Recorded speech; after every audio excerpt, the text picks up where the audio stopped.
So we're just going to give everyone a couple of minutes to log in and join us here. We're over 90 right now, so we'll wait a few moments for everyone to join. In the meantime, hopefully we're all quite familiar with Zoom at this point. If you wouldn't mind throwing into the chat, oh look, and Grace already did it for us. Let us know where you're from. So we have Lisa from New Jersey. And awesome. We've got somebody representing California here, Minnesota, California, Cleveland, another New Jersey parent, awesome, Rhode Island, Nicole from New Jersey. What? That's me. I'm Nicole, and I am also from New Jersey and currently in New Jersey. Wow, New York, a lot of New York, lots of California, Chicago, Pennsylvania, Florida. Okay, so from all over. Oh, I love this. Any international students joining us tonight? Maryland, Virginia, Texas, Virginia. Wow. I don't know if you're seeing it in the chat, Rob, but we got a lot of people. I'm saying this from Houston, Texas. I love it. I love it. This is a Renaissance group. Look at this from all over the place. From Brooklyn. All right. Awesome. Awesome. Represent New York. Right. Well done. Okay, well, it looks like the crowd coming in has slowed down now to a trickle, so we'll just keep letting people in as we get going. Sounds good. But we'll just kick it off now. So, hi everyone, welcome. Thank you so much for joining us this evening. We are so excited to have you here. My name is Nicole Ayannucci. I am the market manager for the Princeton Review in Mid-Atlantic. So, to everyone who's from Jersey on this call, represent. I'm in New Jersey as well. Rob, also a New Jersey native, Absolutely. Right, New Jersey native here, right here, yeah. So we're so happy you can join us tonight. We're going to be covering some information tonight regarding how to find your best fit college. It could seem like a very daunting task. And of course, things have changed recently due to the COVID-19 pandemic. So we're going to talk about some of those updates as well. Yes, like as our assistant Grace, or our helper this evening, Grace Dent, is on this call. If you have any questions at all through the session, feel free to put them in the chat or in the Q&A section. I will be Rob's eyes and ears throughout as he's presenting. So anything that comes in, I could relay it to him during the presentation. So we will try to cover as much as we can during the presentation. But without further ado, let me just take a moment to formally introduce everyone here to our editor-in-chief, Rob Franek. Rob Franek has over 26 years of experience working in higher education. He visits, well, before COVID, so many college campuses throughout the country. That's so true, Nicole. Yeah. Is it? Yeah, he is a publisher and an author. He's written many books, and just the most recent one was that the COVID-19 book that just came out, Rob, a few months ago. College admission during COVID. Yeah, it came out in October. So he is literally the expert in all things college admissions. So you guys are all in for a treat. So Rob, whenever you are ready, feel free to take it away. Excellent. Nicole, thank you for the kind introduction. I want to thank Grace Dent specifically for inviting me here tonight, and for all of you for coming out. I'm sure that the last thing that you want to do on any given evening is to join another Zoom call. But what I promised Grace and promised Nicole, that I would try to keep the 60 minutes that we are together tonight as interactive and not boring as possible, folks. I have a couple of icebreakers. We call them ice smashers, really, because I want this to be as participatory as we possibly can make it. And as Nicole was saying, I'm editor-in-chief for the Princeton Review. I've been in my post for a long time, a little over 20 years at the Princeton Review. Truth be told, I taught my first SAT and then ACT course at the Princeton Review at the tail end of Ronald Reagan's administration when I was still in college. So finally, I'm getting lots of the questions on the SAT and the ACT right. But today, folks, we are going to pork belly all of that information together in this idea of how do we find a school that is going to be the best fit for us, the best fit academically, the best fit from a campus culture perspective, the best fit from a financial aid perspective, and then of course, from a career services perspective, what's going to be the value for your academic investment, and of course, you and your family's financial investment after college and certainly during college. So I will try to keep this as interactive as possible. those of you who have heard me present before, because I speak at a lot of high schools throughout the year, and just I geeked out tonight to count up how many of these presentations that I did pre-COVID, and this is actually going to high schools or college campuses, 107. But since COVID struck, very much like you, my entire lecture series has shifted all online. So I'm doing many more than 107 events because I don't have to get on planes anymore. But what I am grateful for, either in person or even during this COVID time, is to spend a great deal of time with college-bound students, their parents, and certainly the many counselors that you have back at home helping you along the way, and all in the service of that same goal that's up here in the first slide. How do we actually find a school that's the best fit for us? And giving folks, students and parents, the vernacular to have a conversation of substance around finding that school that's going to be the best fit in lots of different categories. So I love to talk to students and parents. One of the things I'm also most proud about doing in my perch at the Princeton Review is I get to survey college-bound students and their parents. We have an annual survey at the Princeton Review. It's called College Hopes and Worries. And we've been conducting this survey annually for the past 17 years. So it's so interesting to me because now we see this sort of longitudinal view of what's going on in college admission and where students' hopes are. And the idea is if I can understand where your hopes and where your goals are, it's kind of an easy route to get you there. But more importantly, if I can understand where your stresses are, where your worry, where your anxiety is around the college process, then I can help diffuse some of that worry with good and clear information, much of which we're going to talk about tonight. And really, I do hope that this conversation will continue.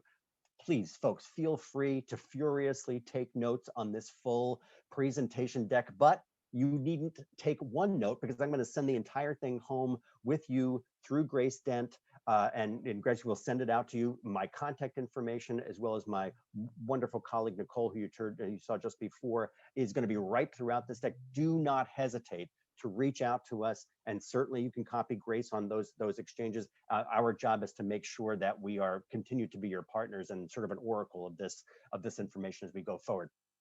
I digress.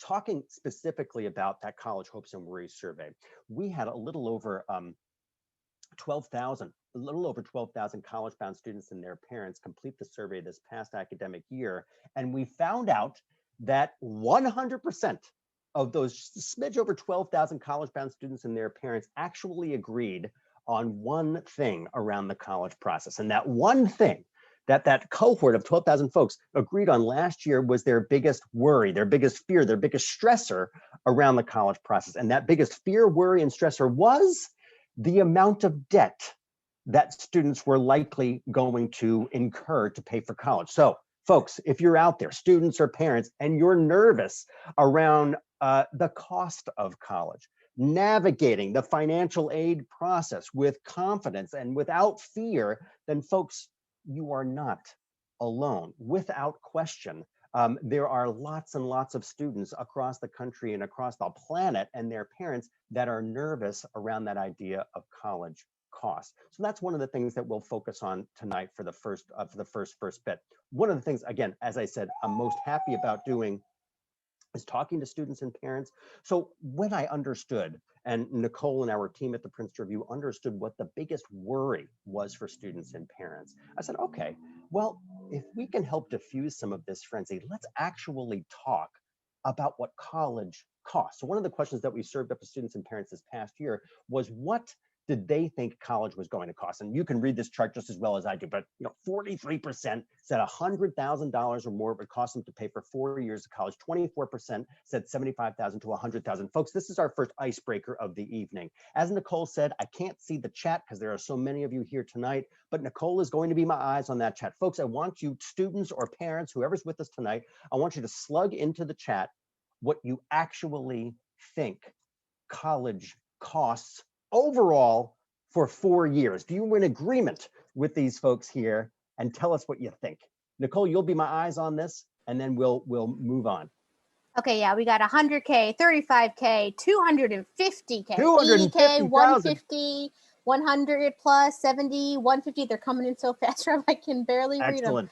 35, 125, 70. So yeah, it looks like most of the people are in the over 100K range. Over the 100K range. Okay, folks, you are in good company. So we have a low of about 35, a high of a little over 250. That's good. It's right in that range. Most people are going to be in agreement here. Now, I was giving a lecture similar to this, and it was a great big group of people like tonight. And I promised them, and this was last Thursday, I promised them that I would serve up some of the same questions that I put to them that night. And I shared with them two pieces of advice and two observations, and I called them facts around college admission that I was convinced students and their parents would hear nowhere else. Here is my first fact.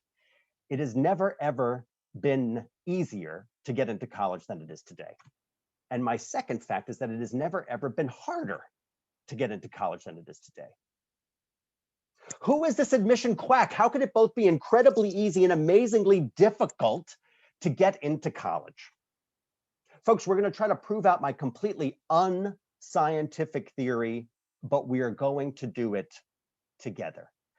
One of the things that I love to do with students and parents is, again, thinking about poking at those fears and those worries specifically. So we're going to just hammer on this point just one more time. We collect this information at the Princeton Review, and we call it total cost of attendance. And that's the big four: tuition, room and board, fees, and books. So what I asked you to do the last time is to just slug in to that into that chat what you thought college was going to cost overall. But we collect this information at the Princeton Review. The folks at the College Board who create the SAT and AP exams also collect this information. But let's just test our college knowledge and get a finer tip on what we actually think college is going to cost. Now, 1 year of public college averaged across the states, again, the big four: tuition, room and board, fees, and books. And this is in-state tuition for public schools. I want you to slug it into the chat. What do you think 1 year of public college or university is going to cost? Nicole, you'll be my eyes on it. You take a look. You can slug it in there. 35K, okay, 25K, 30K, 20K, 17,000, 30, 40, 8,000, 3,000, 25.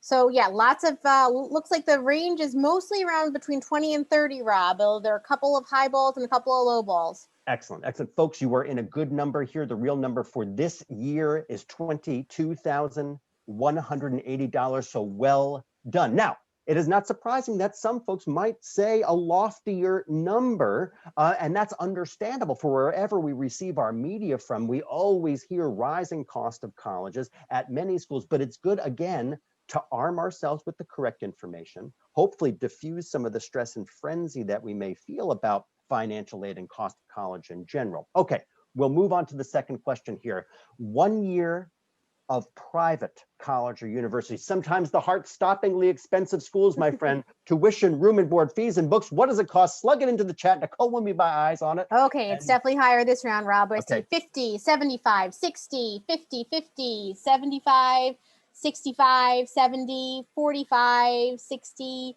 70, 80, 60, 40 to Excellent. 60. 80. We have an NYU student there, or USC student probably. Yeah, awesome. Folks, so whoa, somebody said 100K, Rob.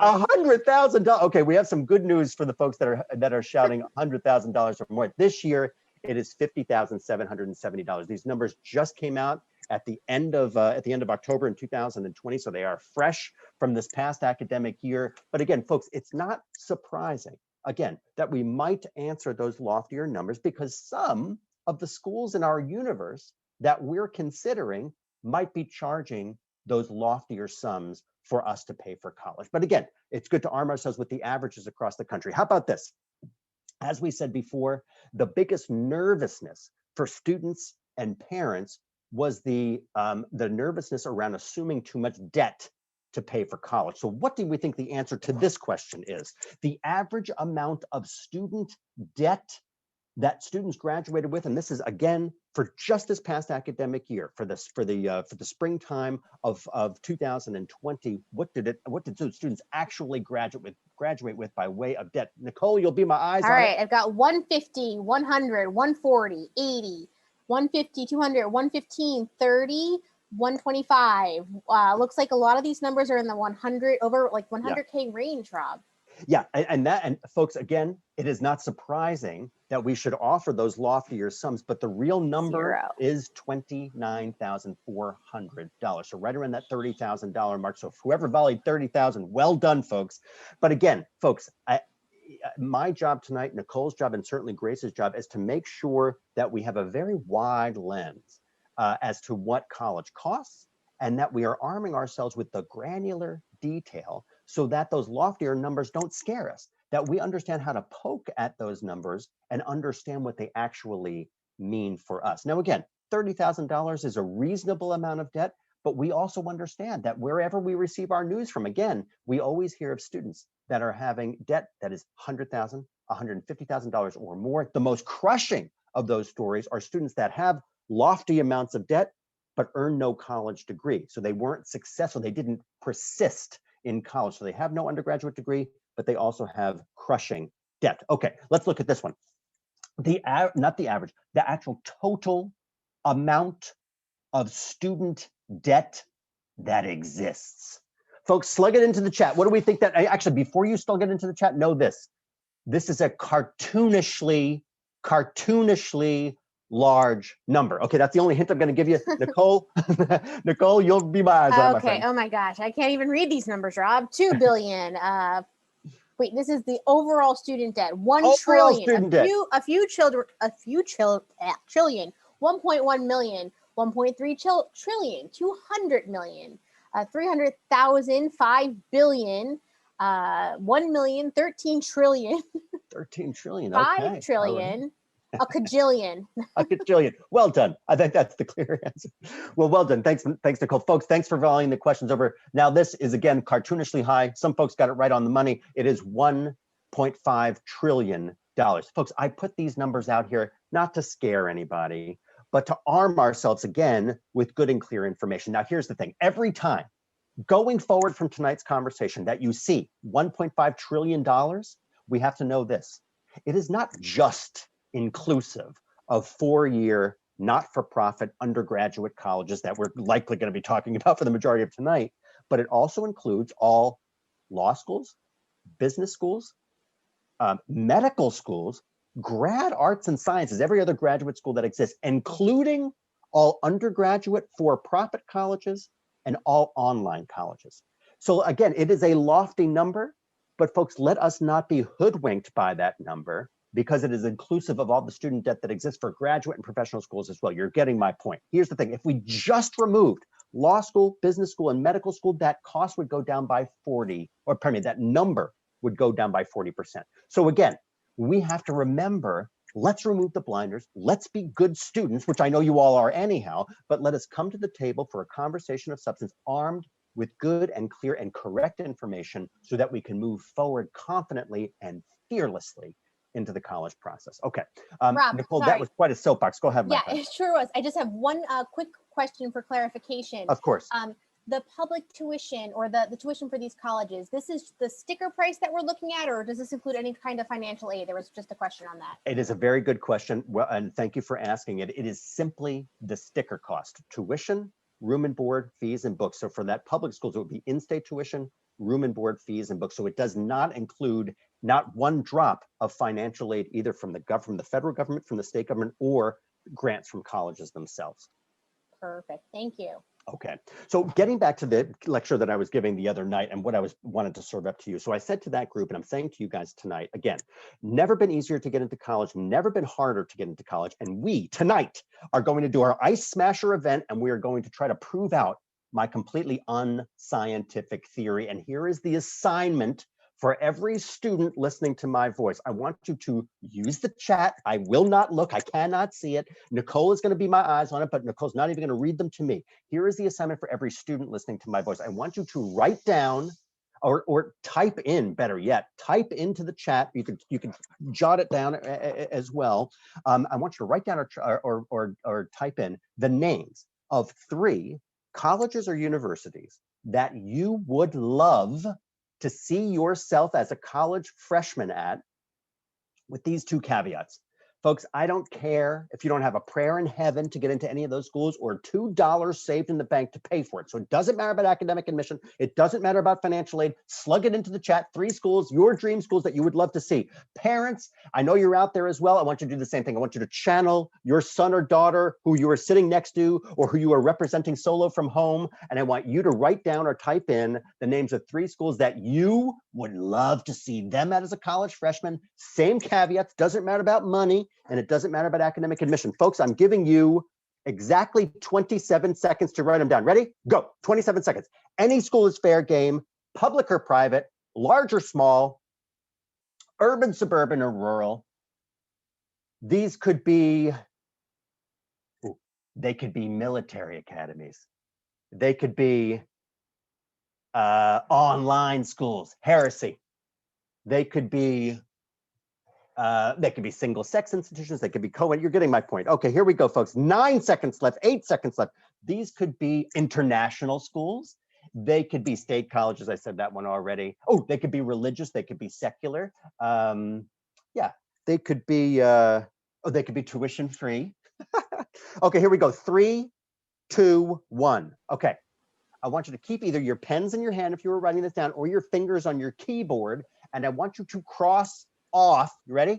I want you to cross off every one of the schools that I now will shout out to you. I want you to cross off every Ivy League school. Oh, Rob, that hurts. Oh, I know, I can almost hear the audible groans. Every Ivy League school, folks, there's only 8 of them. Cross them off your list. I want you to cross off, once you do that, I want you to cross off the following schools. I live in New York City, as you could probably tell from the traffic noise out below us. Let's cross off the following New York City schools. I want you to cross off NYU right down the block from me. I want you to cross off Fordham. I want you to cross off, I know we had a Brooklyn resident. I'm going to cross, as much as I love it, I'm an old Brooklyn guy too. I'm going to cross off Brooklyn College, part of the City University of New York system, the CUNY system. Let's move on from New York City. We're going to hit a couple schools in New Jersey. We're going to hit my alma mater, Drew University. We're going to hit Rutgers. We're going to hit a couple schools in New England. We're going to hit Fairfield University in Connecticut. We're going to hit a couple schools in Boston, of course. We're going to hit MIT. We're going to hit Northeastern. We're going to hit, obviously we already got Harvard because it's an Ivy. Let us move on from Boston. Let's hit a couple of schools in Maine, Bates, Bowdoin, and Colby. We're going to move down to DC. We're going to hit the following DC schools: Georgetown, George Washington, and American. We're going to hit 3 schools in Pennsylvania: Penn State, Lehigh, and Bucknell. We're going to hit the following schools in the southeast, let's say. We're going to hit Clemson, Duke, and University of North Carolina, Chapel Hill. We're going to hit 2 schools in Texas: University of Texas and Texas A&M. 2 schools in the Chicagoland area, University of Chicago, as much as I love it, and Northwestern. We're going to hit 3 schools in California, and then we're going to be done. We're going to hit the most popular school in the land, UCLA, 119,000 applications this year. Cross it off your list. University of California, Los Angeles gets off your list, UCLA. We're going to cross off USC, University of Southern California, of course. We're going to cross off Berkeley, UC Berkeley. I said only 3. I lied. I'm going to add one more, Pomona. Nicole, that's about 25 or 30, right? Yeah, by my count, yes, Rob. All right. Okay, folks. Pens down, hands off your phones or hands off your computer, and I'd like to see a showing of hands. You could click it into the chat. Nicole will be my eyes. Who still has 3 schools on their list? 3 schools. We're 155 folks. Couple of people. Couple? Okay. 155, but I know we have a lot of parents. I'm going to call it probably 300 people out there. Okay, how about folks, two schools on your list, 2 schools left on your list remaining. Okay, more people with the 2 schools, although I will tell you that I saw a lot of these schools you mentioned on the list. One person put NYU for all 3 of their choices. Oh, really? Yeah, focused. How about 1 school left on your list? 1 measly school, folks. Okay. Yeah, a handful of people with 1 school left, Rob. Fair enough. Okay, folks, let's recall our exercise here. Again, as we were saying, it has never been easier to get into college than it is today. It has never been harder to get into college than it is today. With our group of 300 or so, we have proven out our theory. It has never been easier to get into college as it is today, because you all know this just as well as I do. There are over 3,000 four-year colleges in the US alone, but it has never been harder to get into college than it is today because we are all applying to the same 25 or 30 schools. Folks, every one of those schools that I forced you to cross off that list, I am enamored by. I'm overwhelmed by these schools. I visit more college campuses than I am convinced any other person on the planet. And every one of those schools are awesome schools. But here's the thing.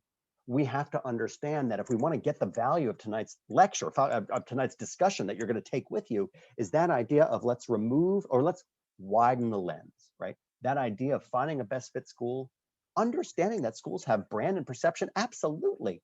But let's poke at some of these things and understand what values most to us. Okay, now, as I said before, I'm in a unique position at the Princeton Review. I got to come out and talk to students and parents, but I added the same question on that college hopes and worries survey that I was talking about in my opening soliloquy. And it is that idea of that dream college list. So I asked those students and their parents what they thought that dream college list would be. Again, same question for you, but we did it with 12,000-ish people. So I want to just reveal the answers and then we'll move on from this point. Okay, dream colleges for students. The students said Stanford, Harvard, and NYU, and their parents said Stanford, MIT, and Princeton.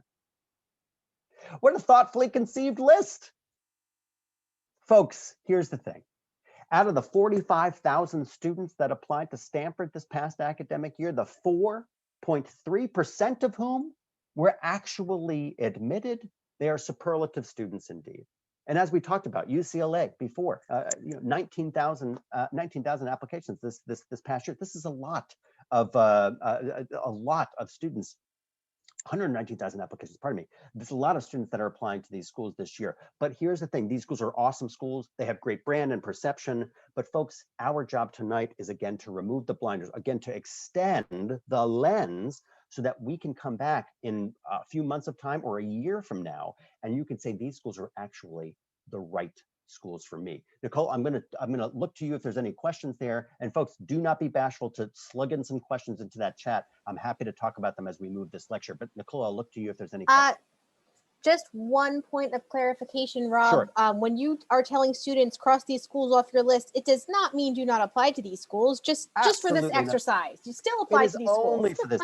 It is good to say it out loud. I appreciate the question. It is only for this exercise. The point of this exercise is that there are those fabulous schools that I forced you to cross off your list, the fabulous 30, but there are 3,000 schools in the country.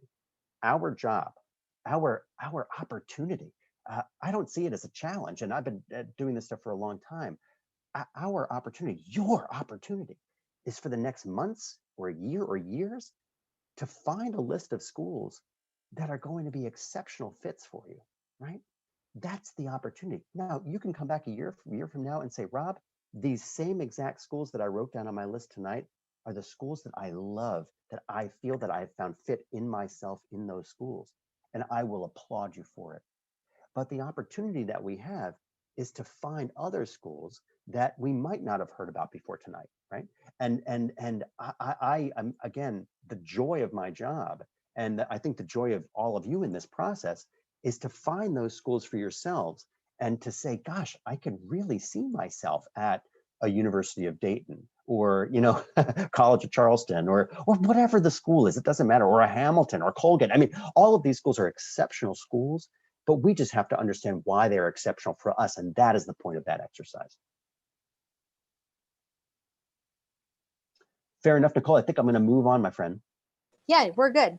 Okay, excellent. Folks, fire away with the questions as we move on. Okay, I have one other, I have a quick comic relief slide here. And folks, I'm gonna put up a date and a date line, a date and a city. And I want someone out there to use the chat and tell me why this date and date line is so crucial for our conversation of modern day college admission. Here is the date and date line.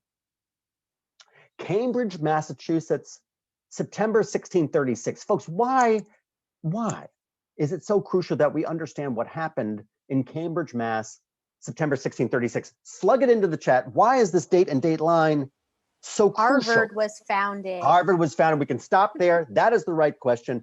Specifically, Harvard opened its doors, welcomed in its first freshman class in September of 1636. Folks, let's take a look back just a few months before that to the fall of 1635. What was the admission team at Harvard looking for in that ideal, perfect Renaissance class for September 1636? You can slug it into the chat. What was Harvard College looking for? Students, they were seeking students with what? I see Plug it into the chat. potential Nicole, ministers, potential Christianity, ministers. Well done. Okay, anything else? education, well-rounded people. Okay, anything else? They're coming through. Money. Money, yeah, I knew we'd That's a get good one. wait for the good answers. Absolutely. Males, wealth. Male, wealth, yep. Christianity, okay. White men, money. Okay, all right, white males. I hear you. Puritans. I hear you. Right, race, ethnicity, religion, of course. Yeah, anything else? Puritans, I like that, right, of course. I think folks, that's it. That's good, Nicole. That's They're good. pretty good list though. Donors. Oh, how about literate? Literate, I like that. Yeah, bound to the basics before the SAT or ACT, right? Right. So this is what Harvard reports. The first thing that they were looking for in that freshman class were students with character, specifically strength of character, grit, perseverance. What have you endured in your young life? How have you championed those things? And what is your character? How has your character shown that? And how is that going to profit them in their undergraduate and their college years? The second thing that they were looking for was background. And again, folks, this background is I think unapologetically from Harvard, probably a pretty big bucket. Race, ethnicity, religion, probably lots of stuff. Wealth, financial wherewithal probably fits into that bucket. Third that Harvard reports is this: proficiency in Latin. Fourth is proficiency in Greek. Love Harvard College admission. Folks, I put this up here to recall whether we are looking to apply to college in the next year or years, or we were applying to college 300 plus years ago. We have to say it out loud, my friends.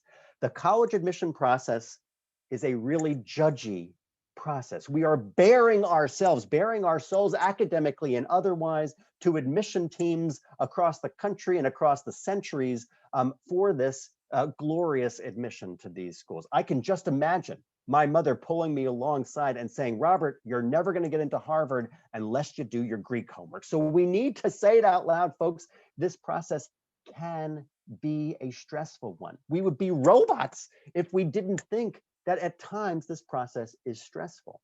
But again, as we had talked about at the beginning part of our conversation tonight, the best way to alleviate, to diffuse that stress, that nervousness, that worry, is to come to the table as a great student and a confident college shopper, right?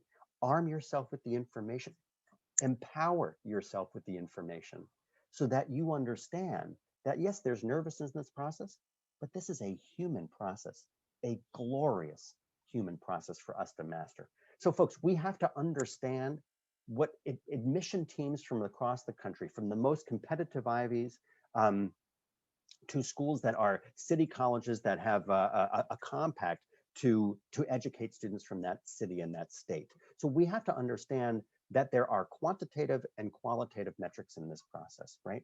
We have to understand, and I am preaching to the choir here, folks. I understand this, is that we have to understand that the most important piece of information that any admission counselor or admission committee from the college side of the fence is going to focus on is going to be your high school GPA, your high school curriculum, your high school transcript, my friends, is the most revealing and hence the weightiest document in your college application because it answers this question for admission teams at schools large and small. And that question is, did you challenge yourself throughout high school? I understand that everybody on our call tonight, certainly all of the students and likely parents as well, you've had such great achievements academically, or you wouldn't be here with us tonight. So you are already going to be not only primary sources, but you are going to be that group of students, that haloed group of students that has those metrics that colleges large and small will focus on. Did you challenge yourself in high school with regular level courses, advanced level courses, AP level courses, IB level courses if they were offered in your school? And then obviously, how well did you do? What is your GPA? The second one is testing. Now, I kept this one unapologetically broad. When I say testing, I simply mean standardized testing, the GRAIL, the SAT, the ACT. You all know as well as I that SAT subject tests have gone away now as a mid-January announcement from the College Board, the creators of all things SAT and SAT subject tests, but also AP exams. So that idea of standardized tests, the SAT, ACT, AP exams, if other standardized tests should materialize over the next couple of years, then so be it. They will go in that category as well. So folks, there are quantitative metrics in what the college process is, which is a human process, right? Grace wouldn't be here, Nicole, I wouldn't be here if we didn't believe deeply that the college process is a human process with quantitative metrics. So we need to talk about the human, the qualitative metrics that are used in the process, whether it's your essay, your list of extracurricular activities. Now, Nicole, Grace and I have been talking over the last couple of weeks of time. Grace went to Oglethorpe, which we're big fans of here at the Princeton Review. Now, here's the idea. If Grace went to Oglethorpe and we were both applying for admission at Oglethorpe, folks, if Grace and I both came to the table with the same list of extracurricular activities, that would be a difficult job for any admission counselor or admission committee to distinguish us apart. So when we think about this, we have to understand that our list of extracurricular activities, our self outside the classroom, whether those activities are tethered to your high school, whether they're outside in a religious organization or some other altruistic service that you're providing for your community or otherwise, or maybe you could do none of those things and you decide to work during the academic year, virtually or in person as COVID lifts. All of those things, folks, count for your list of extracurricular activities, the you outside the classroom. Folks, your list of extracurricular activities that are going to be underscored certainly in that list, your letters of recommendation from your faculty and your counselors, and of course, your essays. Folks, all of those things should be as unique as you are. As unique as you are. Grace and I could never write the same list of extracurricular activities or the same list of essays or the same content in our essay. Folks, we cannot do this because we're different people. When we think about that, that underscores the human side of college admission. And I think it underscores it nicely. Folks, here's the thing. Given our COVID times, this is always my recommendation for students, but if you have an opportunity to interview, folks, we could never, exiting tonight's discussion, we could never let that opportunity go unrealized. Now, not every school allows us to interview, but folks, if you are given the opportunity to interview with any school, whoever that anointed person is, we cannot, moving forward, let that opportunity go unrealized. And because so many schools have shifted all of their admission activities online, you have that many more chances to interview, albeit online, with an admission counselor or another designated person from the admission office. But again, I'll look to Grace as an example. If you have the opportunity to interview and you can sit down with an interviewer and you could say, I've come here because I think I found fit in myself, in your school. Folks, that's a very powerful conversation for a young person to have. It says that you don't need to have an elevator pitch ready to talk to that admission counselor about, or that admission counselor to have that pitch ready for you to say why their school is so great. You're coming to the table, virtual or otherwise, for a conversation of substance around college admission. And that, my friends, is glorious, and it is so powerful when thinking about the admission process as we move forward. So again, I beat this point down, but the human side of the process, although there are quantitative metrics, is the glory of this process and one that you can have work for you. Nicole, I'll look to you if there's any questions from this slide. I know we covered a lot of content. I'm not sure, you might be covering it coming up, Rob, but just some questions regarding taking the SAT and not taking the SAT. Is the SAT Absolutely. going away? Are those coming up? Absolutely. Okay. Yeah. I have 2 slides devoted to that whole thing, including AP Perfect. exams, because there was some new guidance from the College Board. We'll move past this. Folks, here's what matters most. As I said before, this College Hopes and Worries survey, we had students and parents answer these questions. And again, I've forced everybody to do that Dream Colleges exercise that I just forced you through. But here's the thing.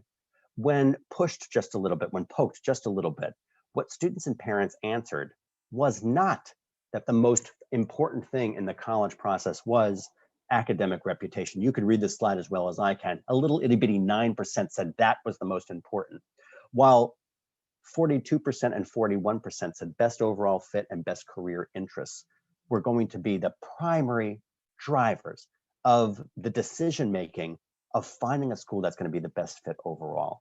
Now, this to me is overwhelmingly positive, right? Because we can think about the brand and perception of a particular school based on its academic reputation alone.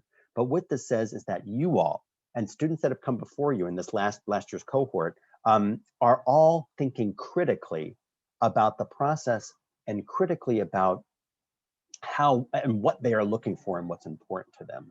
So folks, if you are feeling that it is a taboo to talk about the value of college through the idea of return on your investment, right? That acronym ROI. But if you're thinking about the return on your investment, the ROI of your academic investment if you're a student, or the ROI, the return on your investment of the financial investment that you have as a student and parent.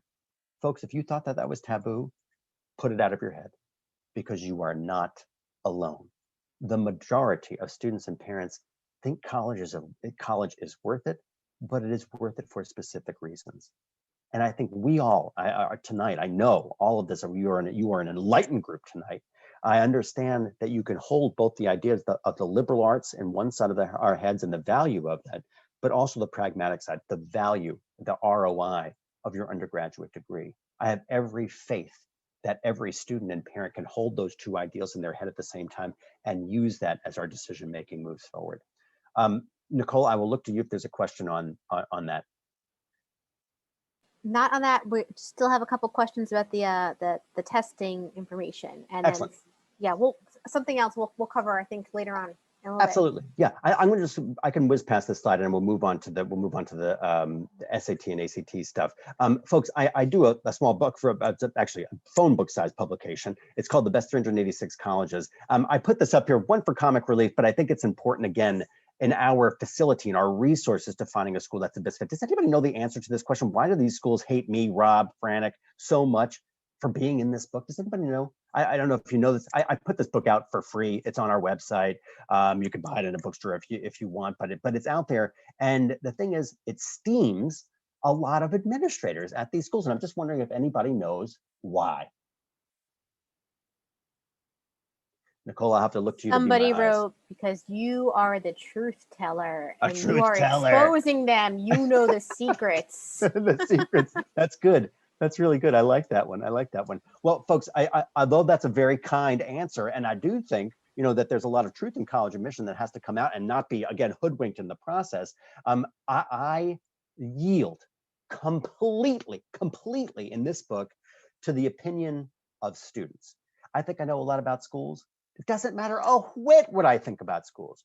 We yield to, for this book, 139,000 students that we collected information from, current college students that we collected information about their college experience. I do a lot of ranking lists in this book, 62 different ranking lists in lots of different academic areas and also quality of life areas, the things that we talked about at the beginning, that idea of fit, academic, campus culture, financial aid, career services. So just that idea of, I just put a couple of example schools up here. Vanderbilt, awesome school, one of my favorites, best financial aid. But Vanderbilt's price tag is close to $76,000. But their average gift aid for students is a little over $48,000. So I just want students and parents to know about these things. I want to hear from students, current students, so that they can advise current high school students as they move in the process of college admission. And folks, again, I'm not a big product pitcher here, but what I do and what I am so proud about this is being able to survey so many students, take that information out there and make it available for current college students so that they can have that conversation of substance around finding a school that's going to be the best fit for us. Folks, I talk about this stuff all the time. Is college worth it? The answer is absolutely yes. As we talked about before, exposure to ideas, certainly, but students that have the potential to have a higher income and a better job upon graduation. So when we think about that idea of fit, we have to always underscore The idea of career services. What sort of internships or experiential learning are you getting as a first-time freshman at any of the schools in your list? And will that carry you through to senior year? Are those internships, those experiential learning opportunities, those things that you're doing outside the classroom, tethered to what you're studying inside the classroom, are those things driving you to have a better chance at a job of substance upon graduation, or exceptional opportunities into graduate or professional schools? Folks, I am laser focused on this idea simply by what students and parents have been telling us. College is worth it. It is worth it for specific reasons. And I just want to serve up conversations and content around this idea. Nicole, I will look to you if there's any questions on there. Next, I'm going to move on to the SAT. Yeah, I think people are waiting for some SAT questions, and then I got a couple on college admissions, but I think I'll hold those for Rob. Yeah, and I'm happy to stay after, but let's get through these. There's only 3 more slides, and then we'll be done. Okay, folks, we have been through a year of tectonic changes. We understand that, right? If we were juniors last year at this time, we understand. It doesn't matter if we were juniors, if we were just high school students last year. We understood this was a year when so many things. March of 2020, so many things were taken away from us, right? We understand that our classes went from completely in person to completely online, obviously. Many classes across the country, still at many schools, have moved from letter grade generating or number grade generating to completely pass-fail, especially for the spring semester last year. So those things are taken away from you. Extracurricular activities, whether they're tethered to the school or outside the classroom, were all but canceled universally or curtailed significantly. So in a time when so many things have been taken away from students, I cannot see the next thing that I'm going to say in any other way. The SAT, the ACT, and AP exams give us an opportunity to distinguish ourselves as blunt an instrument as the SAT and the ACT, and as deeply flawed as it is. It gives us an opportunity to distinguish ourselves in a time of great change when so many things have been taken away from us. We understand that the idea of this test optional movement has been gaining momentum, certainly due to COVID and its repercussion. And we need to understand what test optional means. Test optional means that you needn't submit the SAT or the ACT for academic admission to schools, but it doesn't mean that you're prohibited from submitting the SAT or the ACT. And again, in that idea of removing the blinders and defining things that we hear all the time and defining what they actually mean for us, I can't underscore this one enough, particularly with our friends from California, whose policies went from testing obligation to send in your SAT scores to test optional to completely test blind until this next appeal goes through their legal case that is pending in California right now. So we have to understand that the SAT and the ACT first are blunt instruments. They are deeply flawed, but they are still deeply important for the college admission process. And at many schools, and this will be particularly interesting after COVID crests, not only for academic admission, but for scholarship dollars as well. Now, the AP exams, and I'll talk about that on the next slide because there's so much paint being applied by the College Board, who creates all things AP as well, about the AP exams as well. So folks, we have to understand that we have the opportunity, if you have the opportunity to take the SAT or the ACT, my recommendation is to always take it, even in these COVID times. Now, I recognize that that has been a difficult compact to complete over the last 11 months of time, particularly in the fall of 2020, right? 2.2 million students signed up for the SAT alone from August to December of 2020. 40% of all of those students, although they had their registration tickets as well, those registration tickets were torn up directly, sometimes just 2 or 3 days before a student was going to show up for the exam. So here's the thing. We understand that students had intention, 2.2 million of them, to take the SAT in those short months.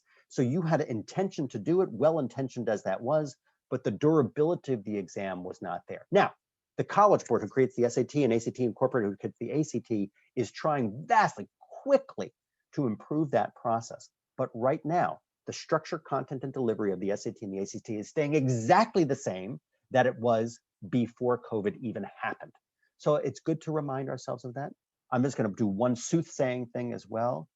The ACT has been deeply and importantly alluding to this fact. They're going to make an announcement in April, they said mid to late April, about their likely announcement that the ACT will be available as an online and likely a remote ACT. Not at home, but likely in a testing center. So folks, ACT, if it beats the SAT to the punch, it will become the most dominant test in the land. Again, as I said here in my third slide, I'm going off script here, but as I said in my third slide, if you are seniors with us tonight and you didn't have the opportunity to take the SAT or the ACT, not for lack of trying, but for the inability to take it through safe and social distant conditions, then we have to understand that schools cannot penalize you if you're not able to do that as well. Nicole, I will look to you with questions. I want to make sure that I'm not slighting any of those questions or skirting any of those questions.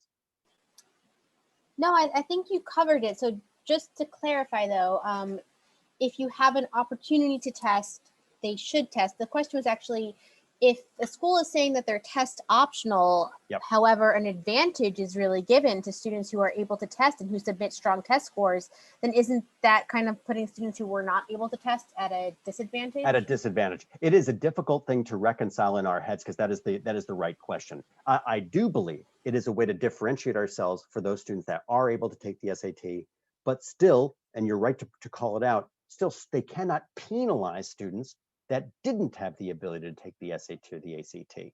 And they can track, schools can track this idea through states. If you know, we have many New Jersey students with us today. 73% of all students in New Jersey simply were not able to take the SAT and ACT. In less populous states, many more students were actually able to take that exam. So again, if you have the opportunity, you should do it because it could give you an opportunity to distinguish yourself in that way. But again, you can't be penalized for that practice. We don't yet know what is going to happen.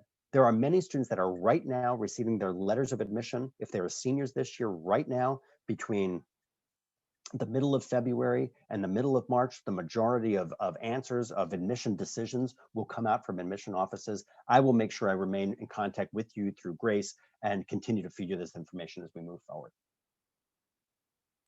Perfect. I have one quick question Yes. regarding SAT, ACT. If you scored very well on the ACT, do you Yep. think that they should then also take the SAT? Is it necessary to take both? That's what I'm hearing. Like, how many times should you? I mean, I'm happy to answer these questions too, Rob. So just Sure. Yeah, we could just whiz past them because it's a good one, but it's a quantitative answer. In 2019, 2.2 million students took the SAT, actually took the SAT. 1.9 million students took the ACT. 472,000 students took both. Right. In 2020, as we know, it was difficult for students to take the exams. So please do not feel obliged to take both exams if you don't want to, particularly if you feel very confident in an SAT or an ACT score. If that's the dominant test for you, then with great confidence and with great ease, then you should put forward that and not feel like you'll be deficient if you don't have the other exam. That's one answer. The second answer is those schools, colleges, universities, every one of the schools that we've been talking about tonight will always take your highest SAT or ACT.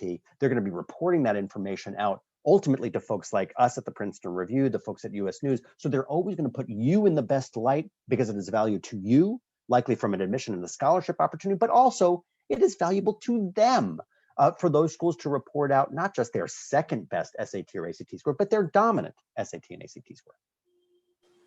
perfect. Excellent. Just another quick question that somebody said, how many times should you take the SAT or ACT? Rob, I would say if they're lucky enough to take it even one time during this COVID pandemic, then that should be fine. Under normal circumstances, I recommend twice is good, but no more than 3. Yep. But, yeah, I'm right there with you, my friend. That's absolutely what I would say. You know, while we're on testing, I did have another question come in. So if they do take a standardized test and Yep. they don't score as well as they were hoping, or perhaps their score is lower than the average Yep. of the schools they're thinking of applying to, is it better to withhold their score? Should they not report it then?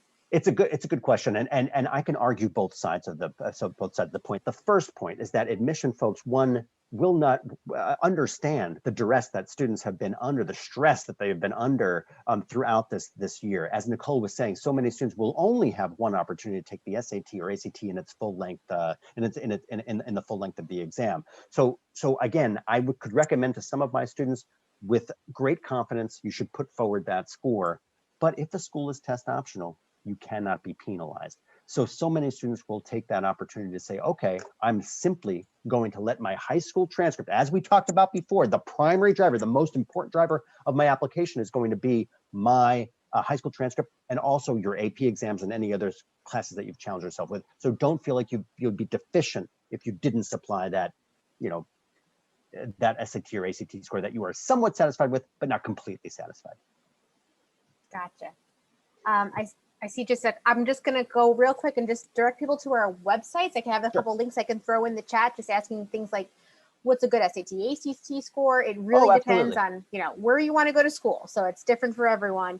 But I can put that information in the chat, and we also are going to send some links out to everyone as well. Absolutely. Nicole, I'll just spend just a minute on this slide. Yeah. AP exams, folks, as I had talked about, the College Board who creates the SAT, as well as all AP exams. As you all know, 38 different AP exams. The College Board made an announcement about a week and a half ago that all SAT subject tests, there were 20 SAT subject tests, they were going away near immediately for students across the country, a little longer for students internationally. But those SAT subject tests had been declining in popularity over the last 10 years of time. More students in 2019 took the AP biology exam, then took all 20 SAT subject tests together. So just to give you a case in point. But here's the thing, the AP exams, folks, will become the dominant tests in the land. The SAT and the ACT are still there. We have talked about them. I'm happy to continue that conversation as I promised you, but the AP exams will grow in popularity, not only because of the SAT subject tests that have now, that are now no more, but because they are exams of substance. Right? They are no longer going to be that 45-minute incarnation if you were in that cohort last year that got to take an online AP exam, but they will be in that 3+ hour format. There are 3 different administrations, as you can see on our slide. It's both pencil and paper as well as digital options. Here's the thing, folks. The College Board is betting that these exams will become more and more popular as more and more schools are going test optional for the SAT and ACT due to COVID. But what is going to happen as we move forward with the test optional status? They're trying to protect themselves, but in that strategy for them, it gives you the opportunity to take those AP exams. And again, I don't want you to feel like you're deficient if you don't have any AP exams yet for your, time in high school, but let us understand that there's an opportunity here to take a test of substance on actual content that you've learned in school, and for it to be valuable in the college process and likely the scholarship process as well. Nicole, that was a really quick soliloquy on the AP exams, but I want to make sure I'm respectful of everybody's time. I know we're coming to the end of the hour.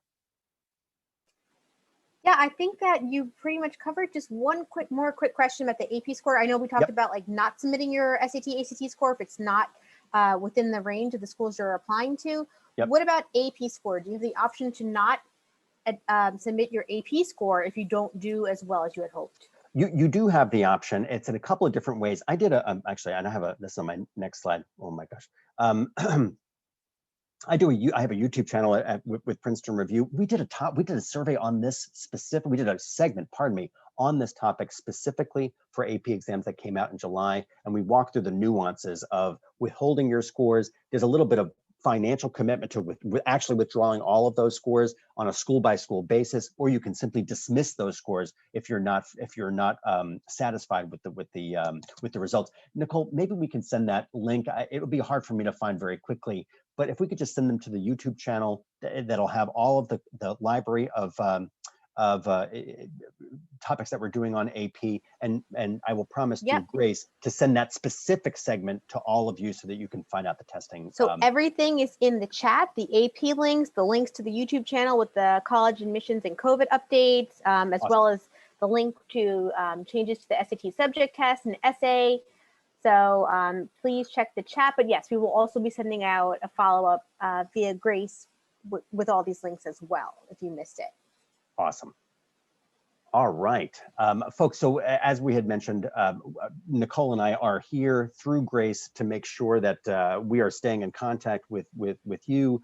Do not feel bashful to reach out to us. Happy for Grace to be copied on that, but we'll make sure that that exchange stays between all of us and Grace and your team there. But do not hesitate to reach out to us. I'm hoping that I've been respectful of your time. It is exactly 8:30. I'm happy to stay after for questions, but I want to make sure that that you have the rest of your evening back. Grace, I will look to you if there's any comments from you, my friend, and then we can wrap up for the evening.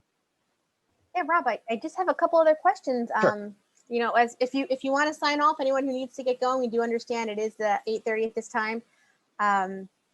So I just wanted to go through a couple questions. This question, Yes, of I know course. you I'm talked here about with it you. a little bit. Yep. I mean, and I'm sure it's on the minds of a lot of parents and students on this call. Yep. How can I avoid getting into debt through attending college? I mean, I don't know if you can avoid it completely, but there are certainly steps we can take. Absolutely. Well, first, it is coming tonight. So pat yourselves on the back, not just virtually, but really pat yourselves on the back. Folks, there's so much financial aid out there for students and their families. $187 billion, and this is last year, this is 2000 and 2020. Likely, due to COVID, that number is still going to be at that same cadence, at that same level, that $187 billion. Now, much of those dollars are federal dollars. Some of them are state dollars as well. The key to unlocking those things, and I know that you have all this information already, but I'm just going to say it out loud. The FAFSA form, again, the acronym, the free application for federal student aid. Those folks that are nearing the end of high school and their parents will know that form well. Younger folks that were with us tonight, that might still be a new acronym for you, but that unlocks all of your scholarship dollars. We should arm ourselves to understand how many students, as you can see here in my slide as well as I can, 85% of all students receive financial aid. That financial aid comes from two different places. Number one, it comes based on our family need, right? Our family need based on our taxes and our financial wherewithal at home. That is assessed by the FAFSA form. And then the next biggest funder comes from the schools themselves, right? I cannot overstate the impact of this. Schools, colleges, and universities need you. And that's pre-pandemic.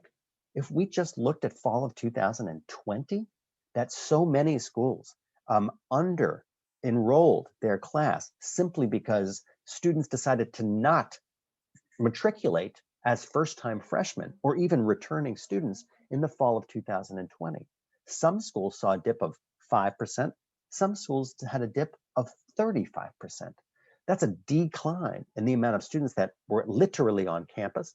And then, of course, the dollars that those students would bring in from a tuition perspective. So I give you that information to understand that schools need you. They are in a tough spot this year, but they still need to make financial aid, scholarships included, a centerpiece of the conversation with you. If you're a high school senior right now, moving into a first year for fall of 2021, or you're juniors with us tonight, for this conversation will still be with us over the next couple of years. So arming yourself with that. Nicole, we do a book on this. Nicole knows it well. And again, I don't want to be a product pitcher here, but I am very, very proud of this book. It's called Paying for College. I will tell you, it is a deep look at each of the questions on the FAFSA form and walking through what those questions actually mean. There's a worksheet. The actual FAFSA form is a worksheet in the back of the book. It is a stellar $20 investment, and it's called Paying for College. Nicole, maybe you could just slug it into the chat. You can get it anywhere, any online bookstore, Amazon, whatever. But it is a good place to start in talking about financial aid. Also, on our website, princetonreview.com, I have almost 3,000 schools listed, all of which will give not only their sticker cost, but their average freshman aid for freshmen and their average grant aid for sophomores through seniors. I will also list all of the average indebtedness data that we talked about at the beginning for each and every one of those schools. So again, there's no, obviously you just have to register on the site and all of that information is there for you. Literally, I try to do that homework for questions that students and parents have so that we can put it out there for you as you go through the process.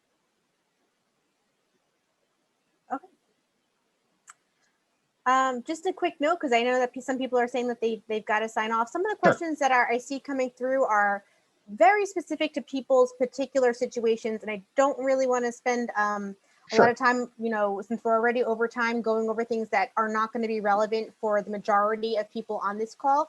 So if you have a specific question, please do reach out to us via email, and we can help you that way, rather than joining on the webinar. Actually, there was one good question that came through up that I meant to ask you earlier. Since a lot of colleges are not offering any in-person tours of campuses right now, how can a student truly get to know a college without ever having visited it? Like, what are some things kids can do during COVID to really get to know schools? And I know, if you want to take a few minutes to answer this one. Yes, of course. And this is an excellent question. And folks, forgive me for not bringing it up in my formal remarks. Here's the thing, for those students that are still with us, you are more versed, more expert on an online platform, whether it be Zoom or otherwise, than I will ever be. Use your prowess, use your comfort and your confidence to do this. Build relationships. As we talked about many times tonight, having conversations of substance. You can do that online. I'm going to say it out loud, even better than you likely could at an open house date with 800 other students and their parents visiting a school. As much as I mourn that right now, that is still not the reality, that is still the reality for many schools, that they can't yet host you and your families on campus. But every one of those opportunities that you had in person are now mimicked near tenfold online, for that simple fact that we talked about before. Schools need you. They need to see you. They need to be present with you. They need to understand you demonstrating interest to them and them giving you outreach so that you can have a conversation of substance and build a relationship with them. So folks, my long-winded soliloquy is this. Use your comfort level online. Go to every open house that is possible for you. I asked my own students in the beginning of the school year in the fall, how many schools did they want to visit this past summer? And most said, oh, I'd like to visit 2 or 3, if it was pre-COVID. And I said, well, how many did you visit? And they're like, oh, well, we went to 2 open houses or 3 open houses. I'm like, listen, there's no reason that you couldn't have done 10 or 15. And that fall, you could have done that same number and more. The opportunity that you have, although it is crushing because it is only online, you have that opportunity to do it right now. And that's what I would recommend as we move forward. And then all of those things, because of our modern times, because all of it's electronic, talk about demonstrated interest. If you went to a virtual open house day, you had a virtual chat with the professor, you had a virtual chat with an admission officer, you had 3 virtual chats with current college students, track. That is demonstrated interest, my friends. And that is your opportunity through this COVID lens to champion and use some strategy here and getting yourself to be known by that admission team. Thank you, Rob. I think that's some great advice there, especially, just doing anything you can to show your interest during COVID. And I know it's hard, and I do really feel for the students who are going through this process right now. Yeah, I know. I hear you. But again, Nicole, and I think you said this so well, we understand these difficulties, but again, schools understand them as well. Let us not think that they have blinders onto you and your difficulties due to COVID. We are, again, college admission is a human process, right? So we, again, have to sort of wrap ourselves in that wonderful solace around understanding that from an admission perspective as well. All right. Well, Rob, I think we're about 10 minutes over time here. Can you go back to that last slide with our contact information? Yep. And we'll just wrap things up. I did throw our emails into the chat. We're getting some people saying thank you, saying it was really helpful. I know some people did have to hop off, but we still have about 100 people with us here right now. Okay. Well, folks, Yes. we'll be respectful of your time. And again, our contact information is there. Don't hesitate to reach out. And again, Grace, thank you so much for the opportunity. And folks, thank you for being such a kind audience and hoping this was helpful to you. And I'm looking forward to continuing the conversation. Good night, everyone.